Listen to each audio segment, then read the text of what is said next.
کریا higher secondary school عارف والا۔ عزیز طلبہ، آج کا جو ہمارا لیکچر ہے لیکچر نمبر 11،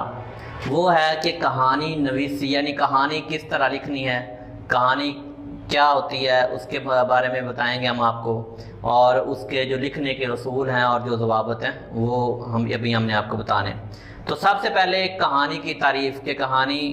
ہے کیا۔ کہانی ہندی زبان کا لفظ ہے جس کے معنی حکایت، قصہ، داستان، افسانہ، ذکر، بیان، گزری ہوئی بات، من گھڑت بات وغیرہ۔ حکایت یا کہانی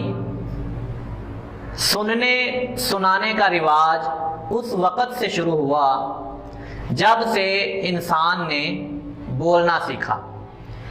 یعنی جس وقت سے انسان نے بولنا سیکھا اسی وقت سے یہ کہانی یا حکایت جو ہے نا اس کے سننے اور سنانے کا وقت شروع ہو گیا ہے۔ حتیٰ کہ موجودہ جدید سائنسی اور تہذیب یافتہ دور میں بھی کہانی کی مقبولیت اور دلچسپی میں کمی نہیں آئی، بلکہ اس میں مسلسل اضافہ ہوا ہے۔ قدیم دور میں حکمرانوں نے اپنے ہاں کہانیاں سنانے والے ملازم رکھے ہوئے تھے جو انہیں اکثر اوقات کہانیاں سناتے رہتے تھے، اور حکمران انہیں تنخواہیں اور انعام و کرام سے نوازتے تھے۔ کہانی بچوں اور بڑوں میں یکساں مقبول ہے، یعنی ایک طرح سے ہی مقبول ہے، اور سب ہی کہانی بڑے شوق سے سنتے اور سناتے ہیں۔ بعض کہانیاں دور رس نتائج کی حامل ہوتی ہیں، یعنی ان سے اچھے نتائج حاصل ہوتے ہیں، اور کئی قسم کے اخلاقی اسباق سے بھرپور ہوتی ہیں۔ ایسی کہانیاں قوم کی تشکیل میں بڑی معاون ثابت ہوتی ہیں۔ اب کہانی کی تعریف اور اس کی ابتدا کے بارے میں جاننے کے بعد جو ہمارا اگلا قدم ہے وہ یہ ہے کہ ہم نے دیکھنا ہے کہ کہانی کس طرح لکھتے ہیں اور اس میں کون کون سے اصول و ضوابط ہونے چاہیے۔ تو کہانی لکھتے وقت سب سے پہلے کس بات کا خیال رکھنا ہے کہ کہانی کو عموماً ایک دفعہ کا ذکر ہے سے شروع کیا جاتا ہے۔ جیسے آپ کوئی کہانی لکھتے ہیں تو سب سے پہلے آپ لکھیں گے کہ ایک دفعہ کا ذکر ہے کہ آپ اس کے آگے کہانی لکھنا شروع کر دینی ہے۔ پھر جو دوسرا پوائنٹ ہے، جو دوسرا سٹیپ ہے وہ یہ ہے کہ کہانی چونکہ گزرے ہوئے زمانے کا کوئی واقعہ ہوتی ہے، کہانی جو ہے نا وہ گزرے ہوئے زمانے میں ہی ہوتی ہے، گزرے ہوئے زمانے کا کوئی قصہ واقعہ ہو جاتا ہے جو رونما ہوا ہو، اس لیے اس میں زمانہ ماضی کا فعل استعمال ہوتا ہے۔ پھر تیسرا جو سٹیپ ہے وہ یہ ہے کہ کہانی کا آغاز بہت دلچسپ اور پرکشش ہونا چاہیے، یعنی اگر کہانی جو سننے والا ہے، جو پڑھنے والا ہے، جب وہ کہانی سننا شروع کرے گا تو اس کا دل مزید چاہے کہ وہ کہانی کو سنتا رہے، نہ کہ وہ اٹھ کے چلا جائے، یا اگر کتاب پر سے پڑھ رہا ہے تو اس کہانی کو چھوڑ کر اگلی کہانی پر چلا جائے، یعنی اس میں کشش ہونی چاہیے۔ ٹھیک ہے، پھر اس کے بعد ہے جی مکالمہ عموماً دو لوگوں کے درمیان یا دو سے زیادہ لوگوں کے درمیان آپسی گفتگو کو کہتے ہیں جی۔ منظر کشی سے مراد یہ ہے کہ کہانی لکھتے وقت یعنی جس جگہ پر واقعہ رونما ہو رہا ہے اس کے ارد گرد کے حالات لکھنا، اس کے ارد گرد میں کون کون سی چیزیں ہیں، کیسے واقعہ رونما ہوا، کون کون سی چیزیں انوالو ہوئی، کون کون سی چیزیں شامل ہوئی، وہ ساری لکھنی ہے۔ اور کرداروں میں فعل حسب موقع یعنی ضرورت کے مطابق لے کر آنا ہے وہ،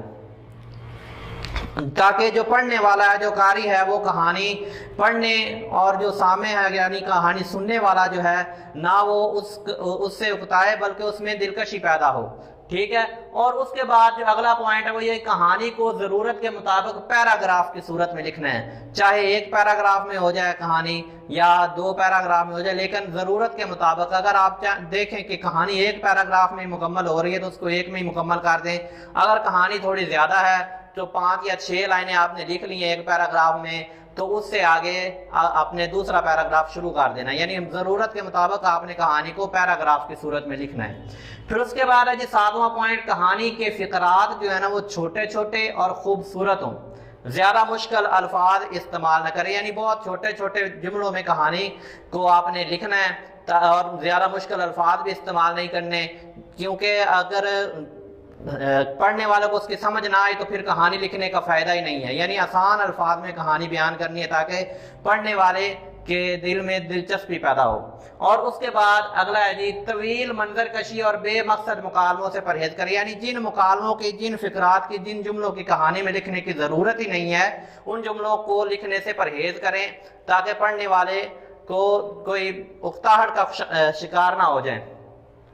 پھر اس کے بعد ہے جی جب خاکے کی مدد سے کہانی لکھنے کو کہا جائے تو صرف خالی جگہ پر نہ کریں بلکہ اپنی طرف سے تفصیل بڑھائیں۔ اکثر کتابوں میں دیا ہوتا ہے کہ خاکے کی مدد سے کہانی مکمل کرے، 1-2 لفظ لکھے ہوتے ہیں، آگے خالی جگہ چھوڑ دی جاتی ہے اور اس کے آگے پھر اگلا فقرہ جو ہے نا وہ مکمل کیا جاتا ہے، 1-2 لفظوں کی جگہ چھوڑ دی جاتی ہے درمیان میں اس کو مکمل کرنے کے لیے۔ تو جب وہ خاکوں کی مدد سے کہانی مکمل کرنے کا کہتے ہیں تو اس کا یہ مطلب نہیں ہے کہ وہاں پر جو الفاظ آنے ہیں وہی لکھ دینے ہیں، اس کو اپنی طرف سے آپ مزید بڑھا سکتے ہیں، ٹھیک ہے۔ اس کے بعد جو اگلا 10واں پوائنٹ ہے وہ یہ کہ کہانی کا آخری حصہ نہایت مؤثر اور زوردار ہونا چاہیے تاکہ پڑھنے والے پر کہانی کا گہرا اثر پڑے، تاکہ جو پڑھنے والا ہے وہ کہانی کار جو کہانی لکھنے والا ہے اس کے بارے میں اچھی رائے قائم کر سکے، ٹھیک ہے۔ پھر اس کے بعد جی ہر کہانی کا نتیجہ یا اخلاقی سبق آخر میں ضرور لکھیں۔ پھر اس کے بعد 12واں پوائنٹ اور آخری جو ہے وہ یہ ہے کہ کہانی کا عنوان تجویز کرنے کے لیے کہانی کے مجموعی مضمون پر غور کر کے مرکزی خیال کو عنوان بنا دے۔